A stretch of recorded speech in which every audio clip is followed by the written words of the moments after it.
being here, and today we're going to talk about my favorite way to find interesting things to do in a trip to Italy. There is a website. You may be familiar with it, or maybe you've never seen it before, but there's more than one. So I'm just going to talk about my favorite one today, Viator.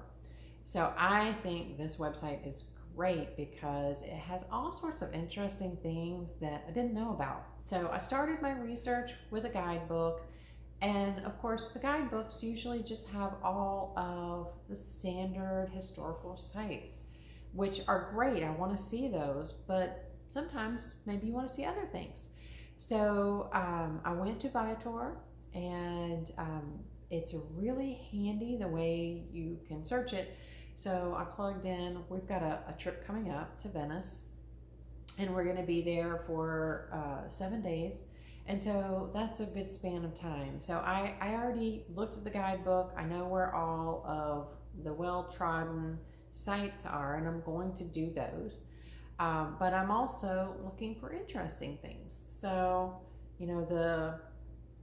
one of the things I want to do while I'm in Venice is a Cecchetti tour. So a Cecchetti is like the Venice equivalent of tapas.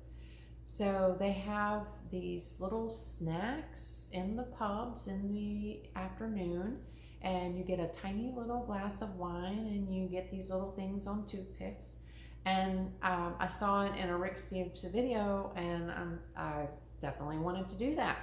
So I went to Viator, and I plugged in Venice, and then I plugged in the dates that we were going to be there, and then I did a search, and then I narrowed that down by adding the word Cecchetti, and I came up with several Cecchetti tours.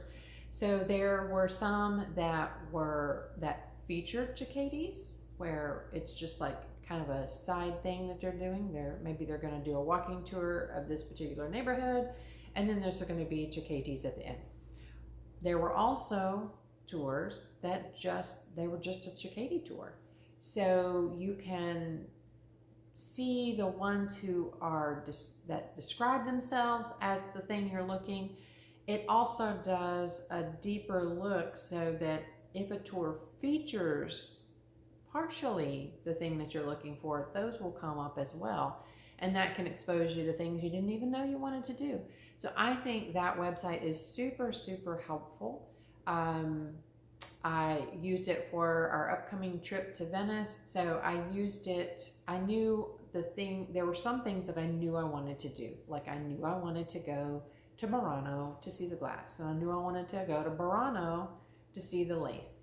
So there were lots of options on that website about getting there. So there were tours, there were things that were very structured, tours that were very open-ended and just meander. There were options for just transportation there. So there was a wide variety of options for even the things that you knew you wanted to do. So for me, I didn't want a very strict schedule for Murano or Burano. If I go to Murano and I am not as impressed as I expect to be, I don't want to be stuck there for 3 hours. I want to just move on to the next thing. Or if the tour only has an hour and a half, and I just feel like I want to take a deeper dive here, I want to stay here for 3 hours.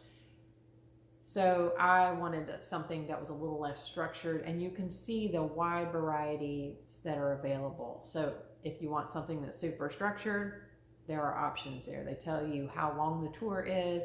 They tell you all the stops that are on the tour. The descriptions are great. You can see reviews there. You can see the cost. You can search by cost. You can search by date. You can search by a whole variety of things. And I think it's just so helpful, because what I'm looking for in a Cecchetti tour, the structure that I'm looking for there might be very different from what I'm looking for a trip to Murano. And you can just see so much variety there. We also found a really neat Vivaldi concert that's something I didn't even know I wanted to do. And I just, when I first went, I plugged in the dates and I just started looking at everything that was available. And then I got really specific with the things that I knew I wanted to do. So it's very, very helpful. And you can pay for it in advance, plug your credit card information right in there, and then you're all set. So I think that's a great website for finding things to do in the cities that you're going to be visiting in Italy. So I hope you found this helpful, and I hope you will hit like and subscribe and come back for future videos, and I hope to see you in Italy. Ciao.